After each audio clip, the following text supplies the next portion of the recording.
Om Padmanabhaya Namah. Namaste to all Hindu devotees. We, the trustees of People for Dharma and the devotees of Sri Padmanabha Swami, are related at the historic verdict in relation to Sri Padmanabha Swami Temple by a bench of the Honorable Supreme Court of India, comprising Justice U.U. Lalit and Justice Indu Malhotra. The verdict was delivered against the judgment of the Kerala High Court, wherein the Kerala High Court had stated that the head of the Travancore royal family and his successors had no right to control or manage the affairs of the temple. Now, further to that, the Kerala High Court also directed the state government of Kerala to constitute a trust to take over the control of the temple, its assets and management. Such a trust was empowered to even open the walls of the, that is the Kallaras of the temple, and create a museum and exhibit all the treasures of the temple for the public devotees and tourists who are visiting the temple. And that also on a payment basis within the temple premises itself. So effectively, through its judgment, the Kerala High Court had not only deprived the Travancore royal family and the devotees of Lord Padmanabha their right to secure and manage and preserve the sanctity of the temple, but also directed commercializing the property of the deity by putting on public display the sacred treasures of the temple for the general public. It is in the above backdrop that the historic verdict of the Honorable Supreme Court must be understood and appreciated. Now let me tell you the salient features or the outcome of the verdict of July 13, 2020. The court had actually realized the special relationship between the Travancore royal family and the Sri Padmanabha Swami temple. If we remember, in the Kerala High Court verdict, it was told that there is no relationship between the Travancore royal family and the temple. And their judgment was based on the 26th Amendment of 1971. The 26th Amendment had abolished all privy and royal titles, but of royal families. But what we have established here is that there is a relationship between the Travancore royal family and the temple. And it is not only protected by the covenant signed by the rulers of Travancore and the Indian Union, but it is also protected by the tradition and religious practice of the temple. Therefore, 26th Amendment, according to Supreme Court verdict, has no bearing whatsoever with the rights and relationship of Travancore royal family and the temple. The amendment of 26th Amendment was there to kill the titles which were given by the British Crown. That is like the Rai Bahadur or Nawab, etc. But relationship of Travancore royal family and temple was much before the British came into India. So it has nothing to do with the titles. It is more a tradition. Then the Supreme Court further recognized that the covenant forms the basis of sections of the Travancore Cochin Hindu Religious Institution Act of 1950, which specifically deals with the Padmanabha Swami temple. And the objective of providing a specific chapter for the temple was to ensure that the rights guaranteed in the covenant are protected to the successors of the ruler, even after India transitioned to a republic. The court recognized that this was precisely the reason why the state government of Kerala had never diluted the position or rights of the Travancore royal family, even after the death of Sri Chitra Tirunal Balarama Varma in 1991. Apparently, he is the one who signed the covenant as ruler of Travancore in 1949.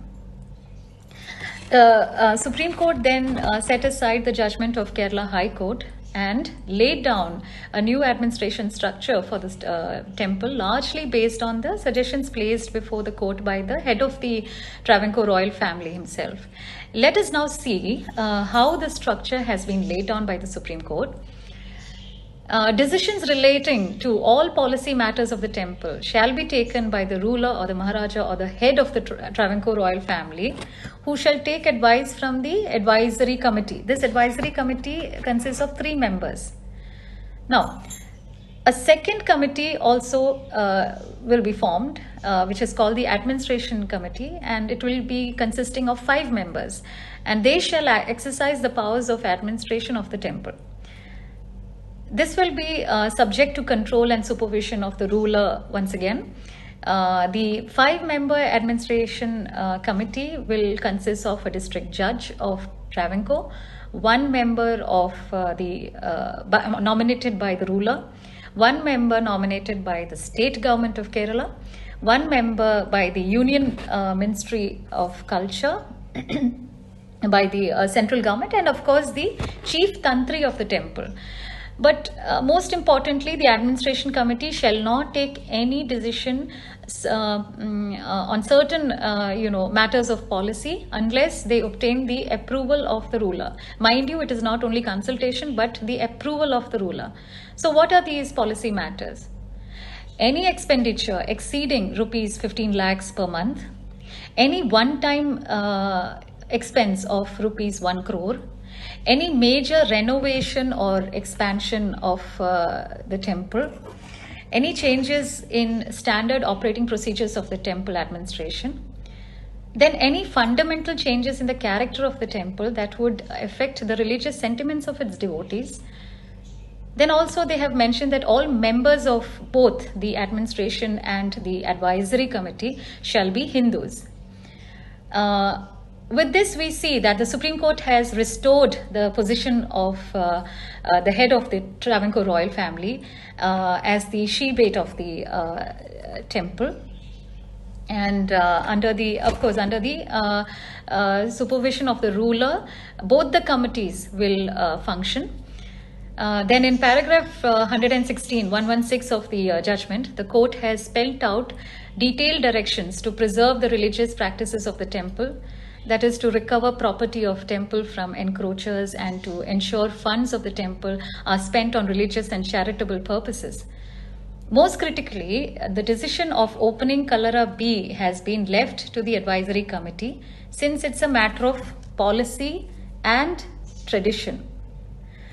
This advisory committee under the section 20 of the TCHRI Act is meant to advise the ruler, which marks the ruler is the last word on such matters.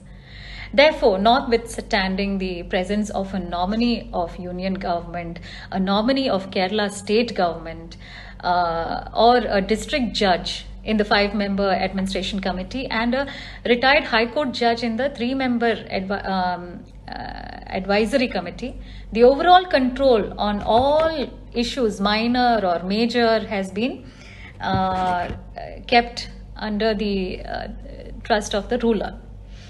Another point which we believe that People for Dharma believes is that the annuity payable to the temple is in lieu of lands taken over by the state government. It must be increased to bring it in par with the current market value and must be revised periodically. And further to this, the amount currently being paid to temple under Article 290A must also be increased. Why? Because the temple has been attracting a lot more tourists and it is exposed to security threats. And of course, this is owing to the hype of temple treasure by the government themselves. Now, we at People for Dharma clearly wanted no state and central government interference ideally.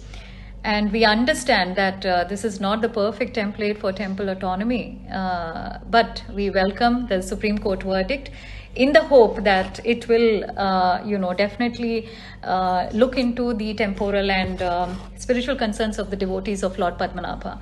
As always, People for Dharma will remain vigilant to prevent any entrenchment by the state henceforth in the affairs of the abode of Lord Padmanabha. We thank our legal team, Advocate Shri J. Sai Deepak, who was our arguing counsel, Advocate Shri Suvidat Sundaram, our advocate on record, the Chief Tantri of Padmanabha Swami Temple, and Shri M.V. Soundarajan of Temple Protection Movement. We thank all of them for their unrelenting, committed and effective representation in the court. We also thank the Indic Collective Trust for all the research support provided during the course of the matter.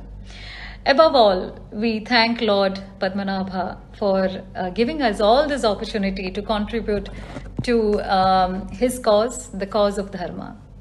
Namaste.